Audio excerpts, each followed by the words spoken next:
Senhor, muito obrigado, porque nós, com toda confiança, podemos nos aproximar de Ti, reconhecidos que só de Ti recebemos espírito de sabedoria e de revelação.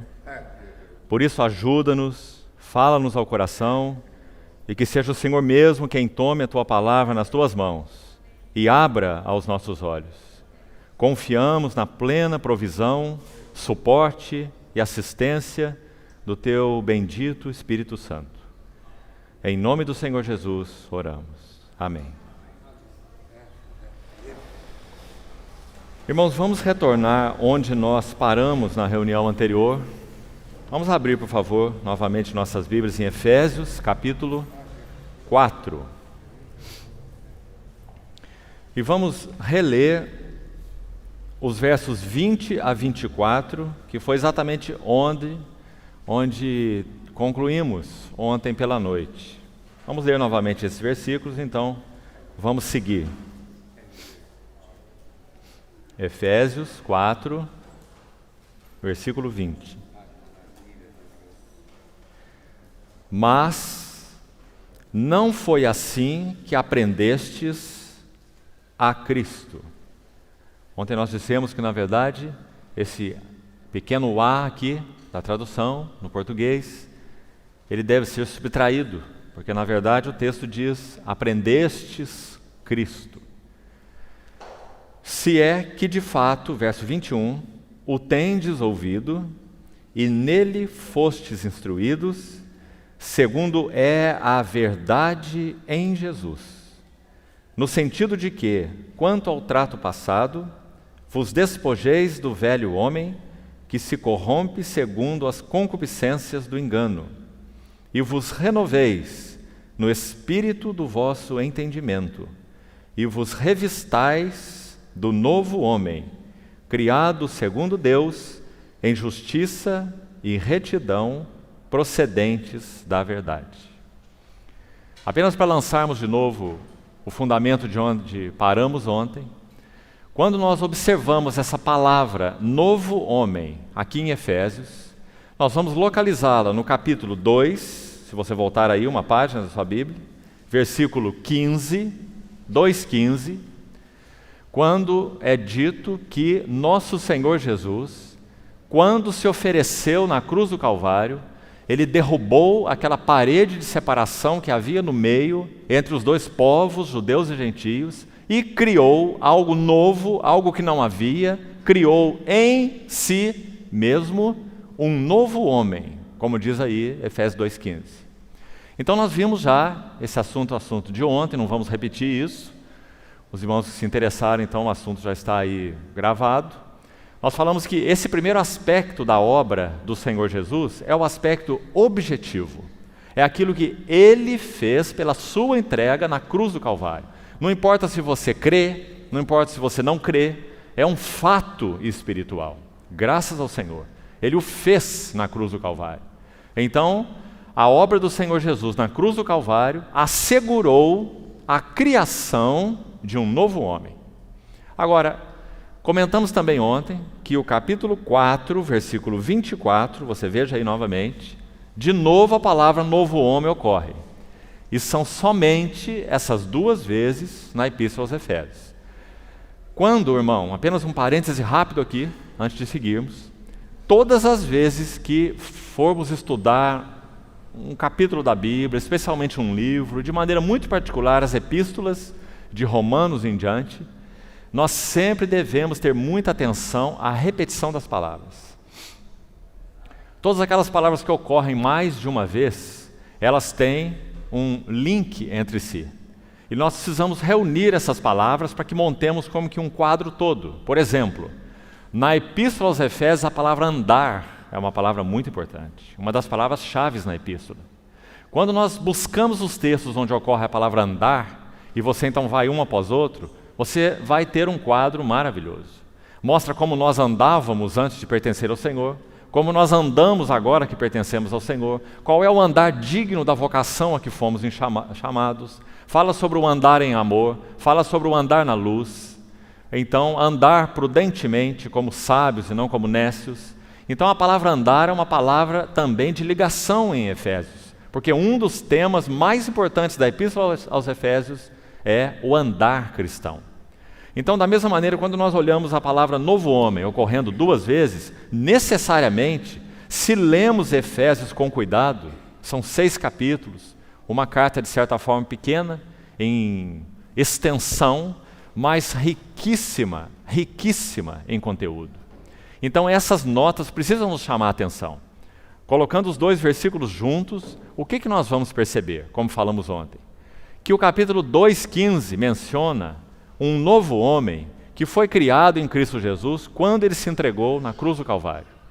E o capítulo 4, versículo 24, menciona de novo o novo homem, mas agora no aspecto subjetivo, como nós já explicamos ontem o que significa.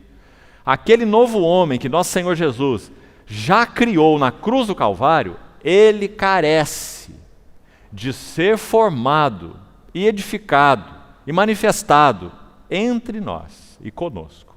Porque nós fomos unidos a Cristo na sua morte, unidos a Cristo na sua ressurreição, e o Senhor Jesus do céu, após a sua ascensão à destra do trono de Deus, ele derramou o Espírito Santo como seu executivo para realizar aqui tudo aquilo que ele cumpriu na cruz do Calvário.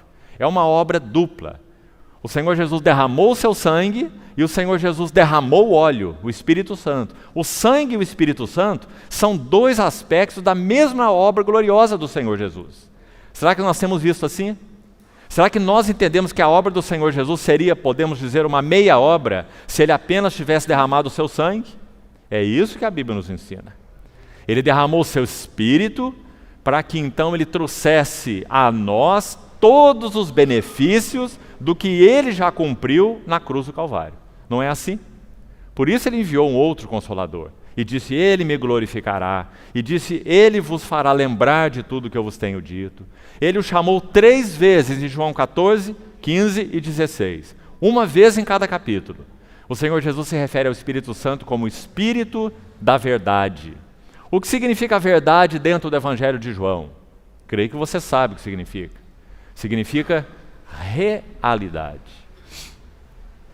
Então o Espírito da verdade, o Espírito Santo, ele é o Espírito da realidade. Significa que nós iríamos conhecer tudo o que Cristo é e tudo o que Cristo fez na cruz do Calvário por causa da habitação do Espírito Santo em nós. Qual é a grande bênção do Novo Testamento, da Nova Aliança? A habitação do Espírito Santo, não é? Baseado no sangue derramado do Senhor Jesus, então o Espírito Santo veio habitar em nós. Novo homem que o Senhor Jesus criou na cruz do Calvário, isso ele o fez sozinho, na cruz do Calvário, e derramou o Espírito Santo, para que esse novo homem pudesse ser uma realidade em nós, e consequentemente através de nós. Nós fôssemos edificados como um novo homem. Então, é aqui que nós vamos seguir a partir de ontem. O que nós dissemos ontem? Que esses versos 20 e 24, onde terminamos, eles nos falam da escola de Cristo. Uma maravilhosa escola, onde nós fomos matriculados pela graça.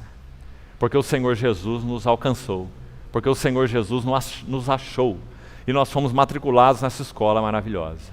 Como é o funcionamento dessa escola? Divina, a escola de Cristo. Nessa escola só há um único e suficiente mestre, nosso Senhor Jesus. Nessa escola só há uma mensagem, o nosso Senhor Jesus. E nessa escola há um único ambiente, também é o nosso Senhor Jesus. É isso que o texto está ensinando. O texto está ensinando, se é que o tendes ouvido, Paulo falou para os Efésios, ouvido Cristo mesmo, sim, através de Paulo, mas não propriamente ouvindo Paulo, porque o que interessa para nós não é a opinião ou os escritos de Paulo, porque a opinião e os escritos de Paulo não é o que a Bíblia contém. O Espírito Santo usou Paulo para falar a própria palavra de Deus, palavra inspirada por Deus, não é? Então nós ouvimos Cristo, Ele é o mestre nessa escola, nós recebemos Cristo através da palavra, também falamos ontem. Nós podemos ouvir uma mensagem, até o que nós costumamos chamar uma boa mensagem, mas isso não afetar a nossa vida e nem o nosso coração. Isso não afetar nosso relacionamento conjugal, isso não afetar nosso relacionamento familiar, isso não afetar nosso relacionamento com os irmãos. ainda permaneceríamos, digamos, inteiros, não quebrantados, não mudados, não transformados, não é? Qual o motivo disso? Ouvimos uma boa mensagem, mas não ouvimos Cristo. Não recebemos Cristo. As palavras que eu vos tenho dito, disse o nosso Senhor, são Espírito e são vida. Esse é o desejo do Senhor. Nosso Senhor não está interessado em encher nossa cabeça de conhecimento, mas encher-nos com sua própria vida. O Evangelho é Cristo mesmo. As riquezas insondáveis de Cristo. O Evangelho não é um monte de coisas, um monte de bênçãos, um monte de atividades. O Evangelho é uma pessoa, é o Senhor Jesus. Quanto mais conhecemos as riquezas insondáveis de Cristo, mais nós somos transformados de glória em glória na sua própria imagem. Irmãos, se nós esquecermos basicamente tudo o que estamos compartilhando nesse final de semana, vamos guardar isso. Nós estamos matriculados nessa escola. E o desejo do Espírito Santo é nos ministrar Cristo, Cristo mesmo, para que Cristo seja plenamente formado em vós. Gálatas 4,19. Essas são as palavras de Paulo aí. Meus filhinhos, pelos quais eu sofro de novo dores de parto, até que Cristo seja formado em vós. Paulo está escrevendo para o mundo ou para a igreja? Claro que é para a igreja, dos Gálatas, nossos irmãos. O que ele diz para eles? Que estava sofrendo por eles. Por quê? Se você conhece aquela epístola, porque eles começaram no Espírito, mas estavam se aperfeiçoando na carne. Não é isso que diz, capítulo 3 de Gálatas? Então ele diz no 4, meus filhinhos, por quem eu sofro de novo. Por que ele diz de novo? Porque ele já tinha sofrido por eles. Para quê? Para gerá-los em Cristo. Gerar outras pessoas em Cristo é um trabalho de parto, não é? Paulo sabia bem o que era isso. Então ele é quem tinha feito esse parto espiritual, gerando as igrejas na Galácia para Cristo. Ele fala, eu preguei o Evangelho para vocês e ante os olhos de vocês foi Cristo exposto como crucificado. Tão clara era a pregação de Paulo, porque era Cristo mesmo e suas riquezas, não é? Então ele amava aquelas igrejas, mas agora ele sofre de novo. Observe, Gálatas 4,19. Sofro de novo dores de parto. E por que agora o motivo dessas dores? Já eram irmãos, já tinham sido gerados em Cristo. Qual o motivo das dores? As dores era para que Cristo fosse, na sua versão talvez aí em português, a tradução, você vai encontrar a palavra formado. O texto no original inclui uma palavrinha a mais, importante, plenamente formado. Para que Cristo seja plenamente formado em vós. Não está claro, irmãos, qual é o objetivo de Deus para nós? E por que nós estamos nessa escola de Cristo, que nós estamos vendo aqui em Efésios 4, 20 a 24? Qual é o objetivo dessa escola? Por que Deus nos matriculou nessa escola de Cristo? Para que Cristo seja plenamente formado em vós. O que significa ser Cristo plenamente formado em nós? Por favor, preste atenção aqui. Eu não sei qual é a tua convicção. E o Senhor é testemunha que meu objetivo não é ofender a convicção de ninguém. Mas entendo que a palavra de Deus apresenta o homem como sendo tripartido, espírito, alma e corpo. Mais de um texto deixa isso muito claro para nós. 1 Tessalonicenses 5:23, Paulo fala assim, o Deus da paz vos santifique em tudo. E o que é esse tudo?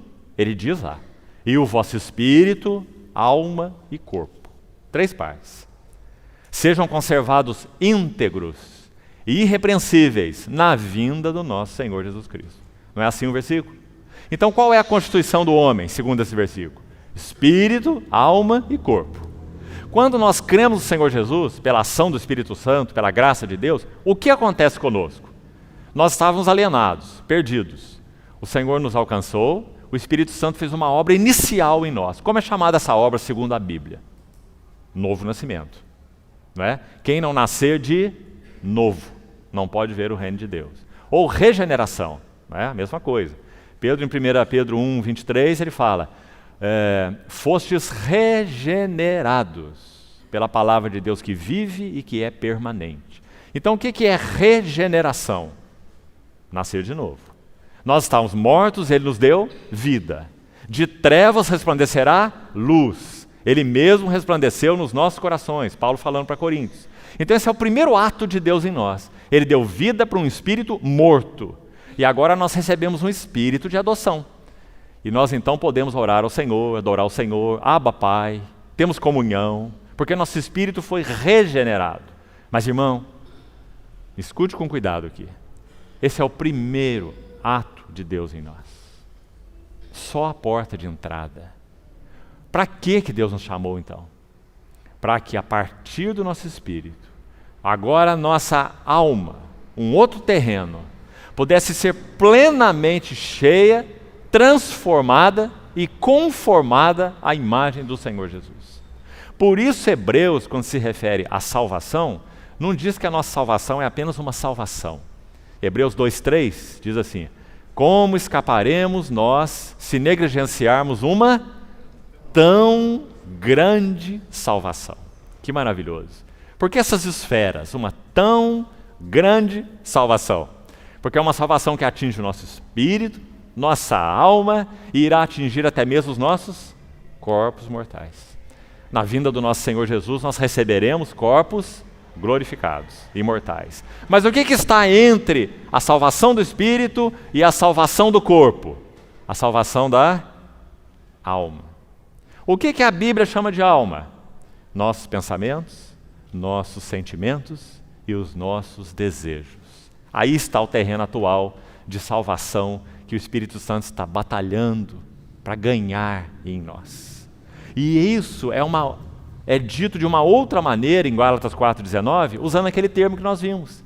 Paulo falando para os Gálatas, para que Cristo seja plenamente formado em vós. Então, irmão, ficou claro isso? Primeiro nós fomos regenerados. A vida de Deus veio habitar no nosso espírito. Não tínhamos vida, agora nós temos vida. Cristo é a nossa vida. Mas agora o Espírito Santo continua o trabalho além do nosso espírito. Agora ele quer fazer o quê? Transformar as nossas almas. Será que isso é verdade? Escute Romanos 12, o que diz? Aqueles 2 primeiros versículos muito conhecidos. Rogo-vos, pois, pelas misericórdias de Deus, que apresenteis os vossos corpos por sacrifício vivo, santo e agradável a Deus, que é o vosso culto racional. E não vos conformeis com este século, agora escute isso, mas o quê? Transformai-vos. Nós poderíamos dizer, eu já fui transformado, eu já sou um cristão. Mas Paulo está escrevendo para os cristãos mesmo, para nós mesmos. Transformai-vos. Em qual terreno? Pela renovação da vossa mente.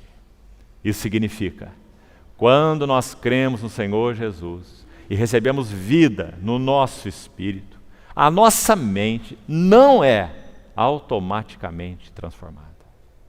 Não é. Nós ainda precisamos ser transformados pela renovação da nossa mente. Aqui nas palavras que acabamos de ler, olha aí Efésios 4:23. O que está escrito aí? E vos renoveis. Para quem Paulo está escrevendo? Para a igreja de Éfeso.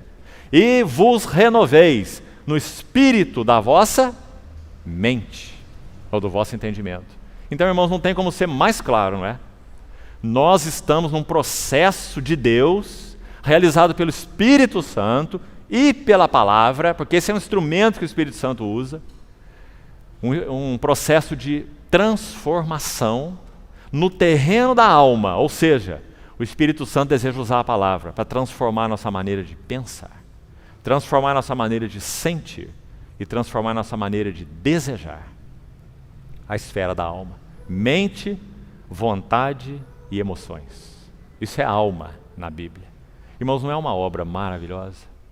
Nossa salvação seria pequena se ela atingisse só o nosso espírito, mas não fosse suficiente para nos fazer homens totalmente novos. Novos na mente, novos nos sentimentos e novos nos desejos. Mas graças ao Senhor é uma tão grande salvação. Então por isso esse texto sobre a escola de Cristo é tão lindo. E foi aí que paramos ontem e vamos então recuperar essa nota tão importante aqui. Nunca se esqueça. O Deus da paz vos santifique em tudo, espírito, alma e corpo, conservados íntegros e irrepreensíveis. O espírito já foi regenerado, não há problema com o nosso espírito. Nosso corpo será transformado, também não há problema com isso. Em um piscar de olhos, ao ressoar da última trombeta, os mortos em Cristo ressuscitarão primeiro, e nós, os vivos, seremos transformados. 1 Coríntios capítulo 15. Também não há problema nesse assunto. Onde está o problema? Na alma, no terreno atual. É aí que o Espírito Santo está trabalhando, usando a palavra de Deus, mudando nossa maneira de pensar, de desejar, de sentir, não é? Então que lindo trabalho, irmãos. Mas é um trabalho de correspondência, não é automático. O Espírito Santo não fará nada em nós que nós não desejemos que Ele faça. Ele não irá usar o pé de cabra, como nós falamos, para arrombar as portas da nossa vida interior. Não. Ele irá pedir as chaves, uma a uma. As chaves da nossa vida mental. Aquelas coisas que nós teríamos talvez vergonha de falar até para o nosso cônjuge, mas que o Espírito Santo conhece, não é? Nós precisamos encarar isso diante de Deus, irmãos, porque isso é verdadeira santificação. Será que se alguma coisa pudesse ser feita no sentido de, para usar uma figura, instalar uma câmerazinha aí, pedir para o irmão Antoniel, uma pequena câmera assim, e nós pudéssemos implantar essa câmera aqui no nosso cérebro, né? Chamar um neurologista aqui e implantar essa câmera aqui no nosso cérebro. Aí nós vamos convocar os irmãos e vamos passar um filmezinho de meia hora sobre a nossa vida mental. Quem se candidataria? Ninguém, né? Por quê? Por quê? Existem então coisas na nossa mente, nos nossos pensamentos, nos nossos desejos que ninguém pode ver. Efésios 4:30 diz assim: não entristeçais o Espírito Santo da promessa. Ninguém vê, mas Ele vê. Hebreus 4:12 diz assim: a palavra de Deus é viva e eficaz, mais cortante que qualquer espada de dois gumes, e penetra até o ponto de dividir a alma, o espírito, as juntas e medulas, e é apta, a palavra é apta para discernir, julgar os pensamentos e os propósitos do coração. Aí o verso 13 de Hebreus 4 continua assim: e não existe criatura que não esteja exposta na sua presença. Isso inclui todos nós. E termina assim o versículo: todas as coisas estão nuas e patentes aos olhos daquele a quem temos de prestar contas. Não é tremendo, irmãos? Então, se o Espírito Santo não fosse capaz de salvar nossa vida em todas essas esferas, nunca poderíamos viver uma vida agradável ao Senhor. E nunca poderíamos ter uma vida de testemunho ao Senhor. Por quê? Porque nós teríamos vida dupla. Não é? Por um lado, na hora de vir nas reuniões, nós temos uma boa máscara guardada em casa, só tirar do guarda-roupa. Não é? A máscara da reunião. Nós vestimos a máscara da reunião e somos os bons santos. Não é? Essa máscara é a máscara do domingo. Não é? Chega na segunda-feira, ela vai para a gaveta. Nós vamos viver a vida normal. Não é? Com a nossa mente velha, desejos velhos, atitudes, pensamentos. Por que isso ofende o Espírito Santo? Porque Ele não nos salvou. O Senhor Jesus não realizou uma obra por nós para que vivêssemos vidas assim, divididas, esquizofrênicas. Você sabe o que é esquizofrenia, não sabe? Psiquicamente falando, o esquizofrênico vive em dois mundos. Ele está sentado assim numa poltrona, conversando com você. Então ele fala assim: ô José, deixa eu te contar uma história aqui. Aquele ali é o meu amigo, fulano de tal. Ele está conversando com o José que não existe. Só na cabeça dele existe o José. No mundo dele. Ele vive dois mundos. O mundo real e o mundo imaginário. E ele conversa com o seu amigo que não existe. Esse é o esquizofrênico, não é? Pois, irmãos, o pecado, quando entrou em nós, fez todos nós esquizofrênicos. Todos nós. Porque nós também tendemos a viver em dois mundos. Aquilo que toca o reino de Deus, no que Ele é, e um outro mundo à parte que nós reservamos para nós. O mundo secreto. E nesse mundo secreto acontecem coisas que não honram o Espírito Santo. E que nunca foi desejo de Deus que Ele fosse mantido quando Ele nos regenerou. Porque esse mundo secreto nos faz esquizofrênicos, entristece o Espírito Santo, faz com que não tenhamos poder de testemunho, de influência, de impacto. Não é? Então, graças ao Senhor por essa tão grande salvação. Mas o Espírito Santo é o soberano gentil, como falamos ontem. Ele vai chegar a você, mais cedo ou mais tarde, espero que já tenha chegado, e vai dizer para você: entregue para mim, uma a uma, as chaves, os compartimentos interiores da sua vida que só você conhece. E na medida que nós vamos colocando essas chaves na mão dele, sabe o que ele faz? Ele é capaz de ir conosco e entrar em cada um desses compartimentos. Para fazer o quê? Para limpar a sujeira dali. Para realmente implantar a palavra do Senhor ali. Para formar Cristo ali. Então aqueles ambientes onde talvez nem nós tínhamos coragem de entrar, muitas vezes, não é? Agora de trevas resplandecerá luz. Ele vai junto conosco.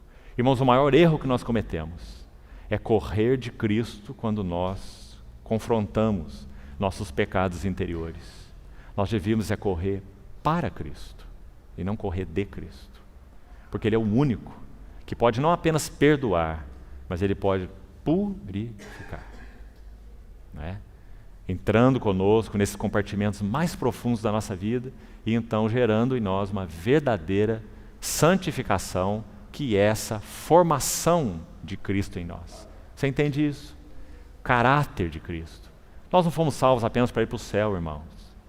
Nós não fomos salvos apenas para pregar o Evangelho para outros, irmãos. A obra de Deus somos nós. Nunca se esqueça disso. Não há obra de Deus que nós possamos fazer se Deus não tem feito uma obra profunda em nós. Porque a obra de Deus somos nós, em primeiro lugar. Porque somos tão falhos no que chamamos de fazer a obra de Deus. Porque não temos dado lugar para que Deus faça a sua obra em nós. Que obra? Essa obra. Salvação das nossas almas. Entrar no terreno mais profundo. Sentimentos, pensamentos, desejos. E entrar como? Acima de tudo pela sua palavra. Então esse é o ensino de Efésios 4, 24. Versículo de 20 a 24. Versículo 22 fala sobre o lançar fora. Olhe que o tempo do verbo é presente, no sentido de que, quanto ao trato passado, vos despojeis. Quanto à vida passada, vos despojeis. Presente, agora. Então o Espírito Santo está dizendo, lança isso fora agora. Tudo que o Senhor tem convencido a você, que tem entristecido a Ele, que tem impedido tua comunhão com Ele, que tem sido um vazamento aí na sua vida interior, no que concerne a comunhão com o Senhor, uma vida de testemunho, de poder espiritual. Essas coisas vão fazendo furos na nossa vida interior. E por ali vaza todo o nosso poder de influência, de testemunho em Cristo. Por quê? Porque o Espírito Santo não vai dar aval, endosso para nenhuma vida que não esteja agradando a Ele. Nunca dará. Nunca pense ao contrário, irmãos. O Espírito Santo nunca vai ficar impressionado com a nossa obra, entre aspas. Ele só vai colocar o selo dele naquilo que Ele aprova. Então, o verso 22 fala sobre se despojar. Agora, ontem nós não comentamos o versículo 23. E vamos fazer isso agora. Por favor, olhe para a sua Bíblia uma vez mais. Veja o que está escrito aí. Efésios 4, 23. E vos renoveis no espírito do vosso entendimento. Ou da vossa mente, como diz algumas outras versões, a mesma coisa. Se nós já entendemos o que é espírito, o espírito humano é aquele lugar, podemos dizer assim, que Deus criou quando Ele criou o homem, para que Ele pudesse habitar, Ele pudesse ter comunhão com o homem. Comunhão é uma faculdade do espírito. Então o espírito humano foi criado por Deus para que pudesse ser habitado pelo Espírito Divino. Então o espírito humano, habitando no Espírito Divino, nos regenera e nós temos comunhão com Deus. Agora, já falamos, o terreno da alma basicamente são os pensamentos, os sentimentos e os desejos. Mente, vontade e emoções. Agora, esse versículo 23 coloca uma palavra muito curiosa. Se você estudar aí com cuidado, o Novo Testamento todo, você não vai encontrar essa expressão de novo. Ela só aparece aqui, muito singular. Paulo está falando de uma coisa que se chama espírito da mente. Sabemos o que é mente, sabemos o que é espírito, mas o que é espírito da mente? Espírito do vosso entendimento. Então, se você for examinar, estudar esse texto aí, você vai chegar à seguinte conclusão. E uma conclusão maravilhosa, que mostra o quanto essa salvação de Deus é grande. Espírito da nossa mente significa aquele padrão que estabeleceu uma maneira de nós pensarmos, sentirmos e agirmos antes de nós conhecermos o Senhor. Nós tínhamos uma maneira de pensar, de sentir, de agir, um padrão, um velho padrão, uma velha ordem. Todos nós nascemos dentro dessa velha ordem, nascemos em pecado, não é? E esse padrão era um padrão fixo, é o padrão do velho homem. Agora, esse texto está dizendo que na escola de Cristo, nós vamos ser renovados no espírito da nossa mente. Maravilhosa salvação. Na medida em que o Espírito Santo vai usando a palavra de Deus em nós, expondo nossas vidas diante dele, fazendo esse trabalho profundo de formar Cristo em nós, o que vai acontecendo conosco? Nosso padrão de pensar, de sentir, de falar, de agir, de reagir, inclusive, né, será totalmente alterado. Tão grande salvação. Então aquela esposa poderá dizer assim: eu realmente tenho hoje um marido diferente, sente diferente, pensa diferente. E não é só porque ele creu no Senhor, não, é porque ele anda com o Senhor, ele vive com o Senhor. Cristo tem sido formado nele, não é? Então, espírito da nossa mente, o Espírito Santo é capaz de trocar esse padrão, para que nós andemos segundo um novo padrão. E o versículo 24 conclui: vos revistais do novo homem. Esse é o último aspecto aí do processo, né? Agora olhe que essa questão do espírito da mente está entre um e outro. Também não é interessante? Despojando do velho, revestindo do novo, mas não se esqueça, tem algo no meio. Verso 23, é a renovação do espírito da mente. É necessário que isso seja mudado. Vamos usar uma outra figura que eu penso que seja encorajadora para nós. Quando nós recebemos um hóspede na nossa casa, o primeiro lugar que nós desejamos que ele entre é na nossa sala de estar, não é? O lugar que está mais arrumado, o lugar para se receber hóspede, não é assim?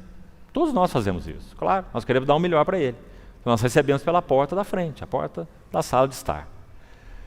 Pois o Senhor Jesus, pelo Espírito Santo, vindo a nós, é um hóspede, entre aspas, não é? Porque estamos usando só uma figura, ele não é hóspede, ele é residente, né? Mas só para usar uma figura, ele é um hóspede muito diferente. Porque quando ele entra na nossa casa, ele não quer conhecer a sala de estar. Sabe por quê? A sala de estar nós mantemos muito bem arrumada. Mas existem alguns compartimentos que são muito mal arrumados, não é? E o nosso Senhor Jesus é um hóspede tal, que quando ele vem para a casa do nosso coração, ele quer entrar pela área de serviço, e não pela sala de estar.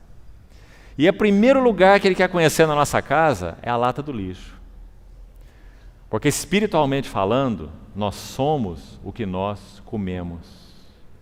Nós somos o que nós comemos. Se qualquer um de nós fizer um exame de sangue essa noite, o bioquímico vai saber tudo que nós comemos. Você está comendo muito disso e menos daquilo, você tem excesso de cálcio, tem falta de potássio, por exemplo, não é? Nós somos o que nós comemos. Espiritualmente a mesma coisa. Nós somos o que nós comemos. Então nosso Senhor Jesus quer ter comunhão conosco naquilo que nós comemos. Por quê? Porque Ele quer nos dar uma nova dieta. Eu sou o verdadeiro pão do céu. Quem de mim se alimenta, por mim viverá. Porque nós não temos vivido por Cristo? Porque nós não temos nos alimentado de Cristo. Nós podemos ler a Bíblia de capa a capa e não nos alimentarmos de Cristo. Nos alimentarmos de doutrina, de conhecimento. Não é? É diferente. Precisamos do espírito de sabedoria e de revelação, nos mostrando Cristo, as riquezas insondáveis de Cristo. Cristo sendo formado em nós, para que então realmente nós possamos viver de Cristo. Quem de mim se alimenta, por mim viverá. O Senhor, quando quis ensinar isso para os discípulos, acho que conosco seria a mesma coisa, né? Eles ficaram muito chocados, até escandalizados. Você se lembra? Porque nosso Senhor Jesus foi muito claro com eles. Ele disse: quem beber meu sangue, quem comer minha carne, viverá de mim, viverá por mim. E eles disseram: Senhor, agora o Senhor foi longe demais, né? Duro é esse discurso. Quem o pode ouvir? Não é? Porque eles não entenderam o que significava isso. O que é comer o Senhor espiritualmente falando? O que é beber o Senhor espiritualmente falando? Não entenderam, não é? Então nosso Senhor falou: quereis vós também retirar-vos? Mas que maravilhoso. Embora eles não entendessem nada, como nós muitas vezes, não é? Uma dificuldade de entendimento das coisas do Senhor. Para o mundo nós somos 10, entendemos tudo, mas para as coisas do Senhor somos tão lentos, né? Assim eram os discípulos também. E nosso Senhor, com tanta paciência e perseverança com eles, perguntou: vocês também querem retirar-vos? E Pedro, como um porta-voz deles, né, disse assim: para quem nós iremos? Palavras preciosas, né? Não entenderam o que o Senhor disse, mas não queriam se desligar dele, não é? Não tinham outra esperança, não tinham outro lugar, não é? Só tu tens as palavras da vida eterna, e nós temos crido, conhecido que tu és o Santo de Deus, não é? Então, irmãos, esse é o trabalho que o Espírito Santo está fazendo em nós. Ele nos regenerou para isso. Nós somos a obra de Deus. Então não vamos colocar aí o carro na frente dos bois. Nunca vamos tentar fazer a obra de Deus se Deus não tem feito sua obra em nós, formando Cristo em nós. Então, essa é a escola de Cristo, aqui de Efésios 4, 20 a 24. Agora, ainda avançando um pouco mais hoje, o que nós vamos fazer é voltar para o versículo 14 do capítulo 3. Nosso objetivo nesse fim de semana é estudar essa epístola. Então vamos buscar todo o tempo que pudermos para focarmos essa epístola então. 3,14, Efésios. Você sabe que aqui inicia a segunda oração de Paulo nessa carta. Irmãos, é muito incomum que qualquer um de nós, escrevendo uma carta, escrever sua oração na carta. Esse é um primeiro detalhe aqui interessante para observarmos. Isso é algo muito incomum. Paulo escreveu algumas das suas cartas escrevendo a oração que ele fazia pelos irmãos naquela carta, algo muito incomum. Por que isso foi feito? Porque, mais uma vez, é o Espírito Santo que verbalmente inspirou essa palavra. Então, quando essas orações são registradas, o Espírito Santo está nos ensinando a orar. Um dos bons exercícios, não só para os irmãos seminaristas aí, né, mas para todos nós, um bom exercício seria nós recolhermos todas as orações de Paulo nas suas epístolas e estudarmos todas elas. O que vai acontecer conosco, na medida em que o Senhor, pelo seu Espírito, for rasgando o véu para nós, é que nós vamos aprender a orar. Orar segundo as prioridades de Deus.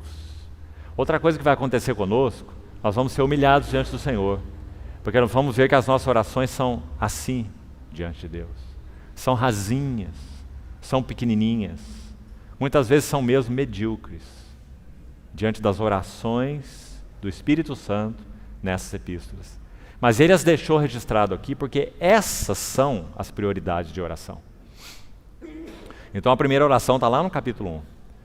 Ele fala que o Deus e Pai do nosso Senhor Jesus Cristo, o Pai da glória, nós não vamos estudar ela, não temos tempo para tudo, né? Fazer tudo durante 4 reuniões. Nós vamos focar nessa segunda, mas apenas lembrando um pouquinho da primeira. No capítulo 1, a partir do verso 17. Para que o Deus do nosso Senhor Jesus Cristo, o Pai da glória, vos conceda espírito de sabedoria, de revelação, no pleno conhecimento dele. Esse é o foco da oração de Paulo pelo Espírito Santo. É isso que o Espírito Santo mais deseja na vida da igreja.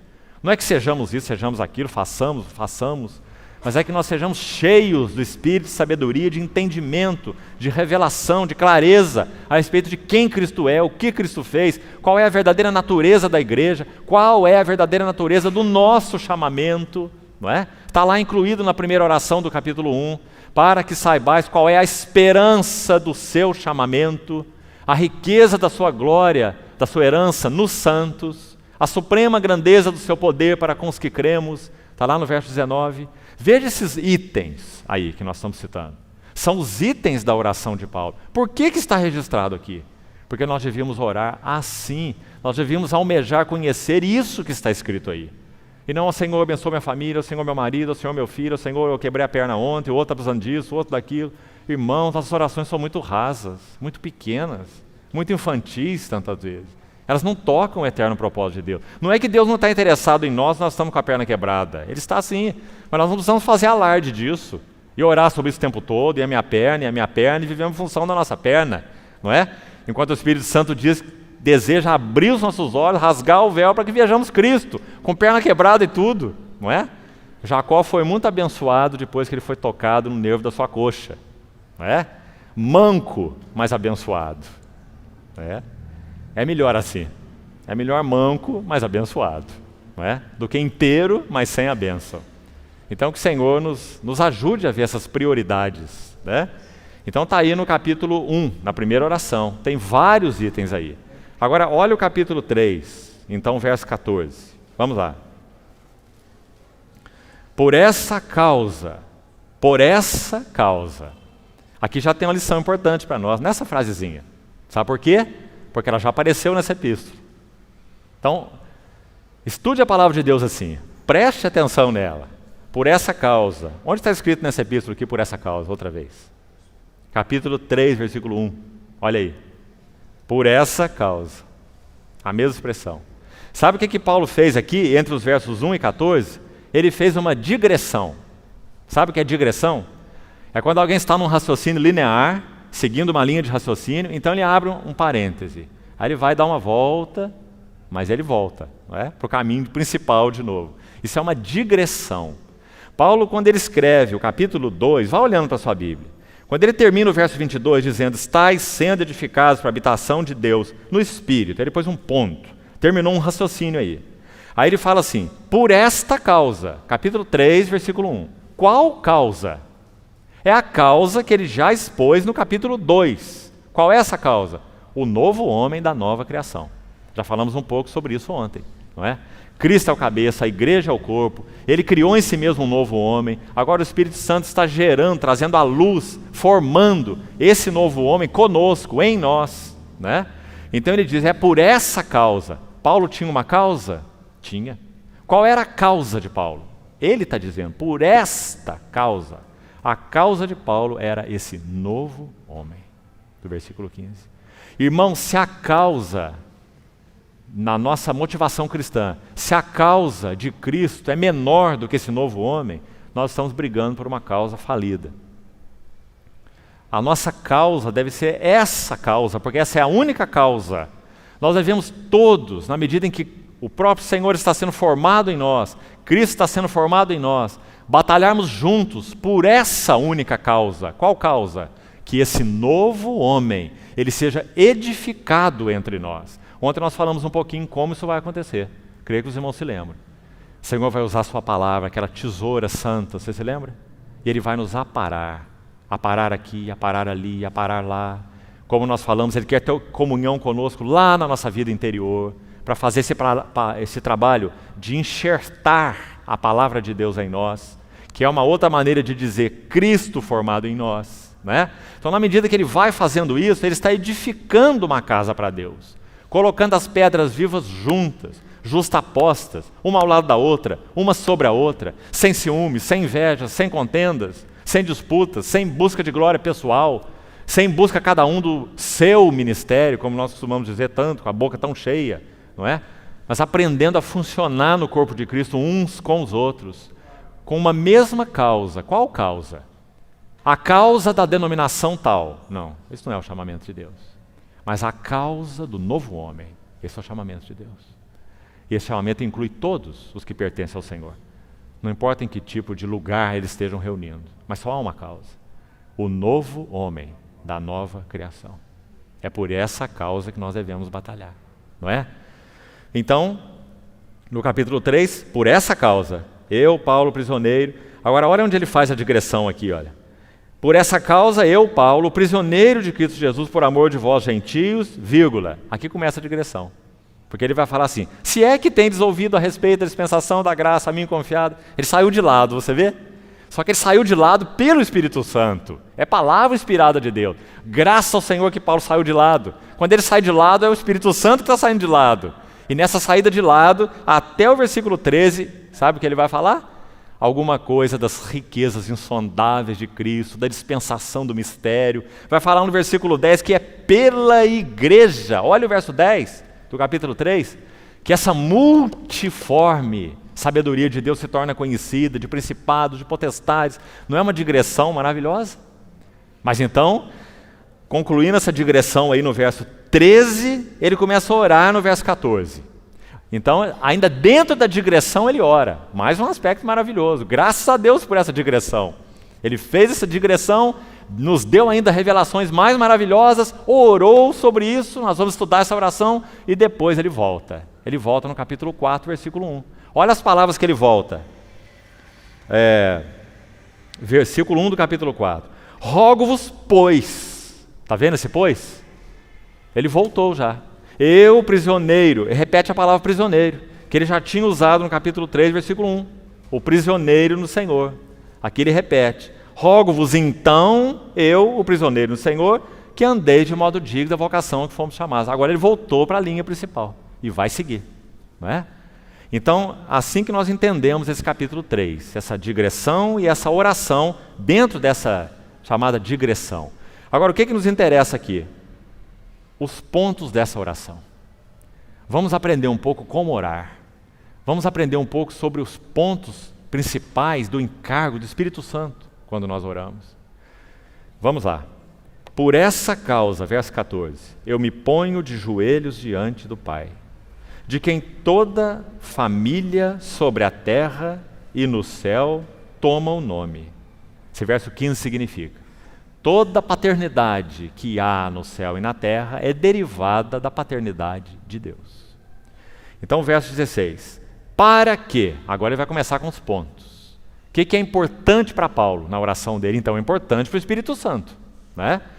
Veja aí, verso 16. Para que, primeiro, segundo a riqueza da sua glória, vos conceda que sejais fortalecidos com poder mediante seu espírito no homem interior.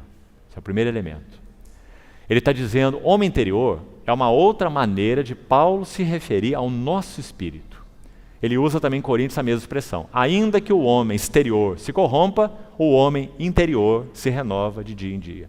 O homem interior é o nosso espírito. Nosso espírito humano é chamado de homem interior. É ali que o Espírito Santo habita. Então ele está dizendo que o Espírito vos fortaleça no homem interior. Significa? Significa que nós temos que manter ajustada, boa, correta a nossa comunhão com Deus no Espírito Santo. De novo vamos lembrar Efésios 4:30. Não entristeçais o Espírito Santo de Deus, no qual foste selados para o dia de redenção.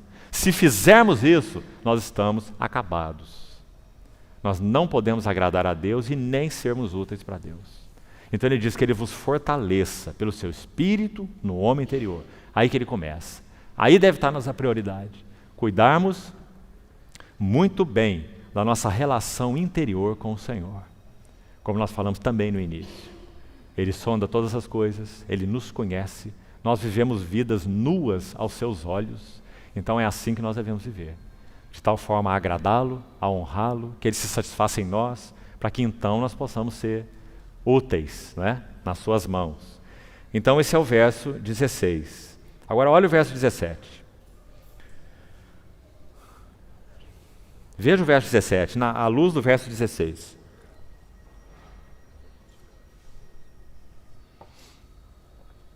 Aqui tem outra coisa especial acontecendo, por favor, preste atenção aqui. E assim habite Cristo nos vossos corações. Vamos pensar um pouco juntos? Todos nós que já cremos no Senhor Jesus, não temos Cristo habitando no nosso coração? Sim ou não? Temos. Romanos 8 diz, aquele que não tem o Espírito de Cristo, esse tal não é dele. Ele já habita em nós. Então agora nós estamos inicialmente ficando com um problema aqui. Porque Paulo está orando pela igreja de Éfeso e pedindo que Cristo habite neles. Como é que nós vamos fazer com isso agora? Será que Paulo está pedindo para Cristo habitar onde Cristo já habita? Isso seria uma incoerência. Não tem sentido uma oração dessa, não é? E assim habite Cristo nos vossos corações. O que ele quer dizer com isso?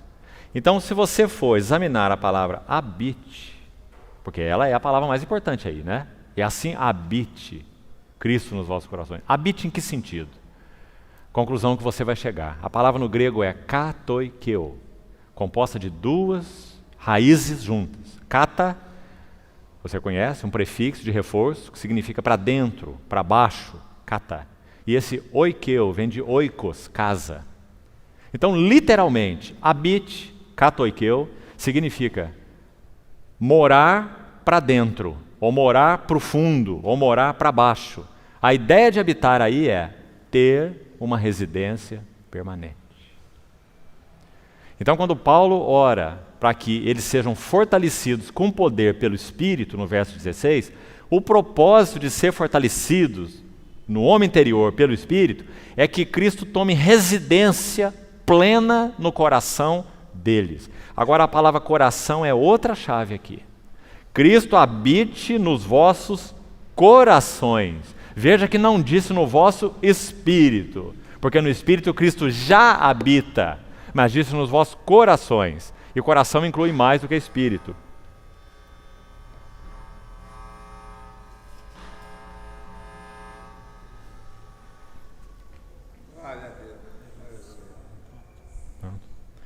No nosso espírito, Cristo já habita, como nós já falamos. Ele já veio nos regenerar. De trevas resplandeceu luz. Mas o que é coração? Coração inclui também a nossa alma. Nossa alma. Mente, sentimentos, desejos. Coração inclui nossa alma. Então agora fica claro, não fica? Não há nenhuma incoerência. Paulo está dizendo que esse Cristo, que já mora no nosso espírito, ele possa encher, permear a nossa alma. Então habite Cristo nos vossos corações, mais do que espírito, corações, mais amplo. Entendeu isso, irmão? Muito importante. Então você vê que esse é o desejo de Deus. Esse é o transformados de glória em glória. A obra em nós não acabou, a obra em nós só começou. Há muito para ser ganho nos nossos pensamentos, na nossa mente, nossos sentimentos, né? Então, verso 17, volte aí. Cristo habite nos vossos corações pela fé, estando vós arraigados e alicerçados em amor. Outra coisa maravilhosa. Irmãos, não há vida da igreja sem vivermos realmente em amor uns para com os outros. Não há, não há. O grande teste da vida cristã é o amor uns aos outros. Não é o quanto, como nós também gostamos de falar tanto, o quanto Deus está nos usando, né? Gostamos tanto dessa palavra, que Ele me use, que Ele te use. Usamos tanto esse termo, não é assim? Esse não é o teste da vida cristã genuína. O teste da vida cristã genuína não é o quanto Deus nos usa, é o quanto nós amamos uns aos outros.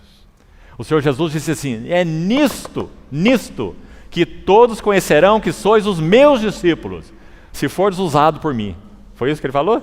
Não. Se tiverdes amor uns para com os outros. Essa é a pedra de toque, essa é a nota, essa é a chave.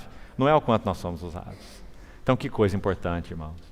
Paulo está dizendo que para que Cristo habite ricamente, então, como já falamos, nos nossos corações, enchendo nossa alma, nós precisamos estar arraigados e alicerçados em amor. Que nota importante é essa, irmão? Nossos irmãos não são descartáveis para nós. No corpo de Cristo não tem hierarquia, nós falamos ontem. Nós não somos melhores que ninguém. Nós somos uma família e nós devemos viver em amor, servindo uns aos outros, colocando nosso ombro embaixo. Está aí em Efésios 4, não sei se vamos ter tempo de chegar lá, talvez amanhã. Ele fala assim, suportando-vos uns aos outros em amor. Talvez examinemos esse texto amanhã cedo. A palavra lá literal significa pôr o ombro debaixo, ser suporte. Nós entendemos errado. Nós achamos que suportar é aguentar, tolerar. Tolerando-vos uns aos outros. Os irmãos são muito difíceis, mas nós toleramos em amor. Nós suportamos em amor. Não é isso que o versículo diz. O versículo é pôr o ombro embaixo. Ser suporte em amor. Se não houver isso entre nós, irmãos, podemos esquecer tudo. A hipocrisia, falta de realidade. O Espírito Santo não vai abençoar, não vai prosperar, não é? Então esse é o teste, arraigados, alicerçados em amor. Se nós tivermos isso, sabe o que vai acontecer conosco? Olha o resto do versículo. Olha para a sua Bíblia. A fim de, então temos que estar arraigados, alicerçados em amor, para que, a fim de, poderdes compreender. Agora o assunto ficou mais sério ainda. Porque o compreender vem depois do amor. Se não vivermos em amor, não vamos compreender. Seremos um povo tolo, sem entendimento do eterno propósito de Deus. Nós podemos fazer muita coisa, irmãos. Fazer coisa é muito fácil. É só ter uma mentalidade boa, capaz, estratégica, administrativa, nós vamos fazer muita coisa, né? Só que o que é nascido da carne é carne. E o que é nascido do Espírito é Espírito, né? Então, quão sério é isso? Nós não vamos compreender nosso supremo chamamento, natureza da igreja, do serviço ao Senhor, de tudo, né? Essas riquezas de Cristo, sua pessoa, sua obra, a não ser que nós estejamos arraigados e alicerçados em amor. Então, importante essa relação, para poderdes compreender, com todos os santos, com todos os santos. Não sozinho, trancado na minha casa, estudando a Bíblia, não é? Isso tem um lugar, é o seu lugar. Mas nós compreendemos é junto com todos os santos. Por quê? Porque há uma medida de Cristo em todos os santos. E nós precisamos encontrar Cristo nos santos.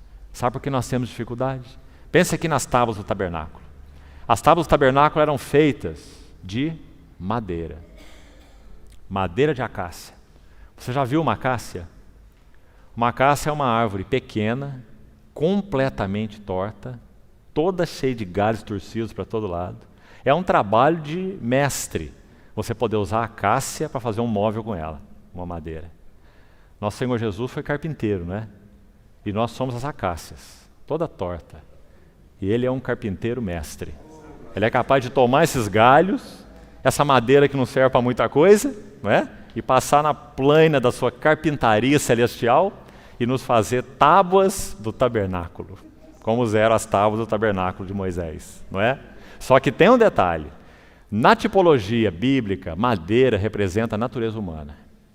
Você lembra a Arca da Aliança? É uma figura de Cristo, não é? A arca e o propiciatório. Ela era feita de madeira também e era revestida de ouro. Por quê? Porque Cristo é plenamente humano, 100% homem e 100% Deus. Então a arca era de madeira porque Cristo é homem, mas revestida de ouro porque Cristo é Deus. Da mesma maneira as tábuas do tabernáculo, elas eram de madeira de acácia, porque também nós somos humanos, mas elas eram revestidas de ouro, que fala da vida, natureza e glória de Deus.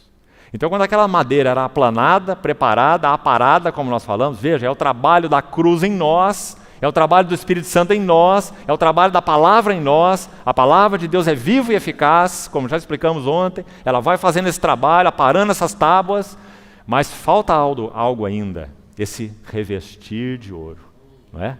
Caráter de Cristo sendo formado em nós. Então a tábua vai para o tabernáculo, e agora quando uma tábua se toca na outra tábua, não estão tocando madeira com madeira, mas está tocando ouro com ouro. Nós só podemos ter comunhão assim.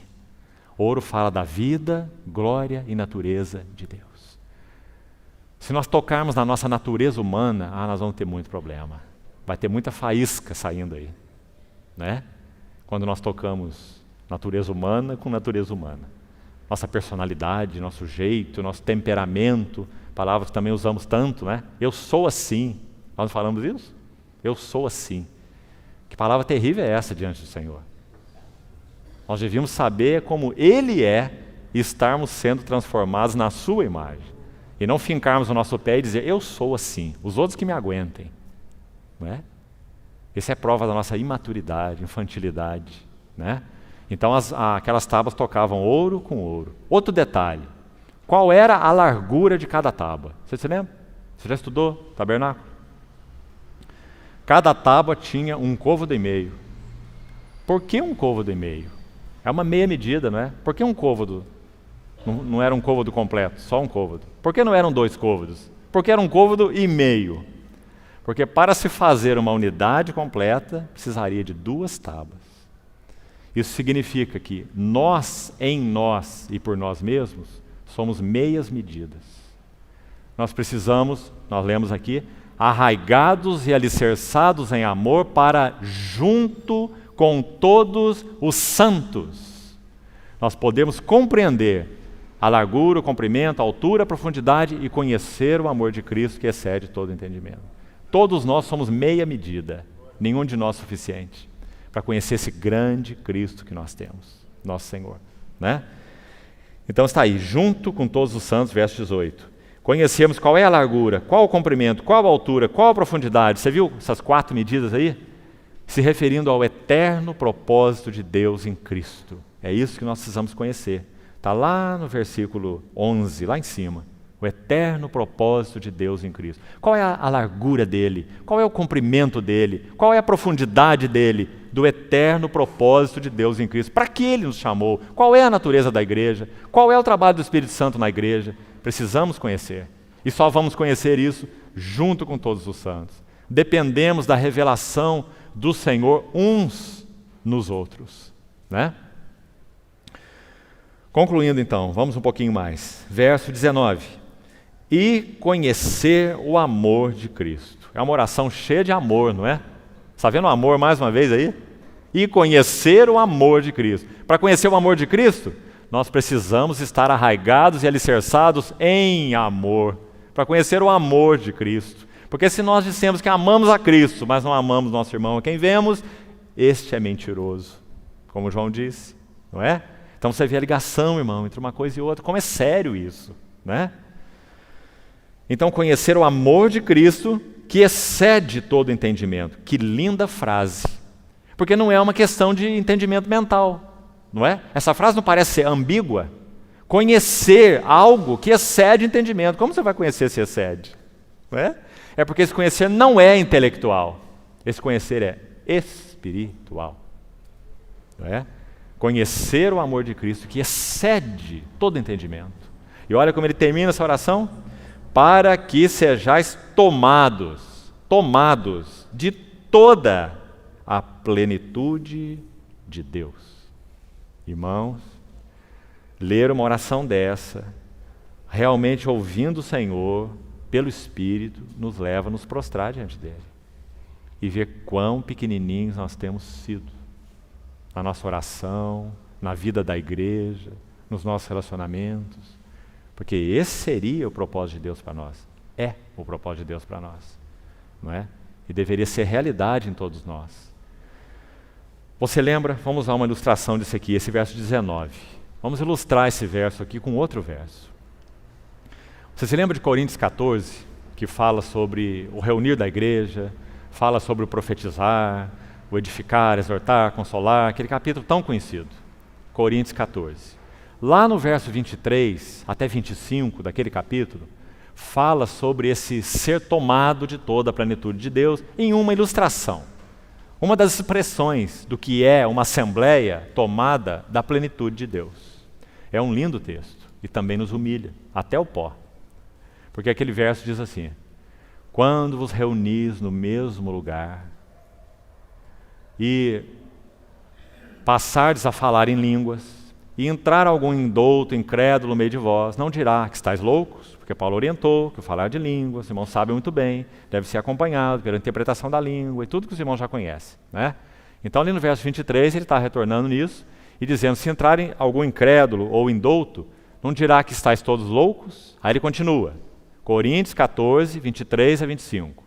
Ele fala, se porém todos profetizarem, então todos poderão aprender, ser consolados. Aí no verso 25 ele fala assim, se entrar algum incrédulo no meio de vós, ele será por todos convencido, por todos julgado, tornar-se-ão manifestos os segredos do seu coração. Vamos parar aí um pouquinho. Quem que conhece os segredos do coração do homem, irmãos? Só Deus, só o Espírito Santo. Nós mal conhecemos nossos, não é?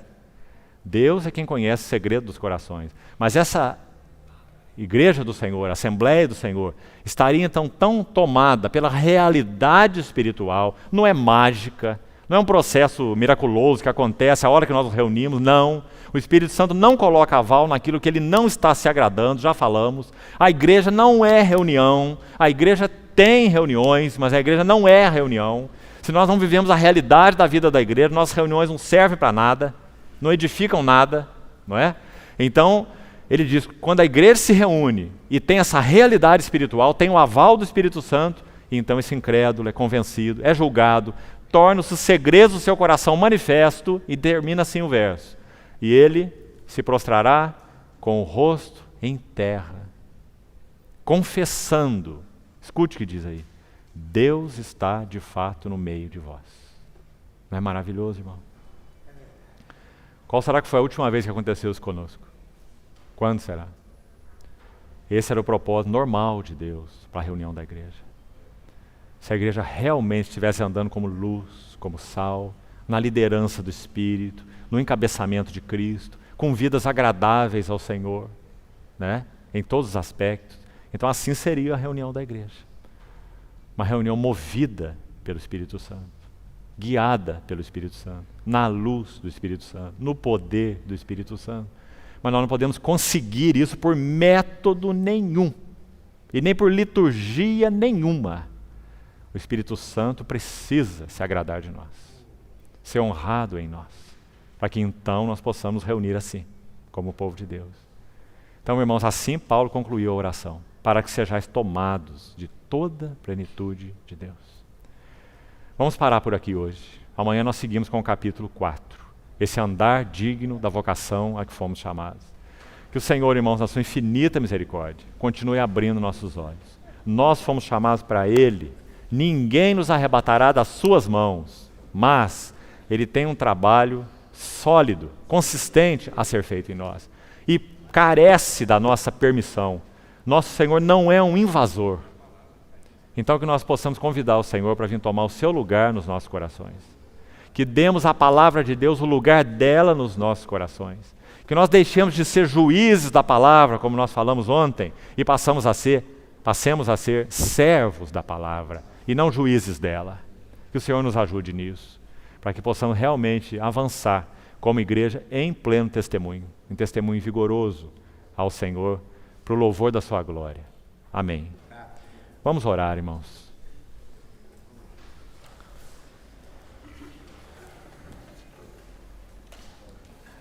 Querido Senhor, nós entregamos a Ti mais uma vez nossas vidas e também entregamos nas Tuas mãos a Tua própria palavra.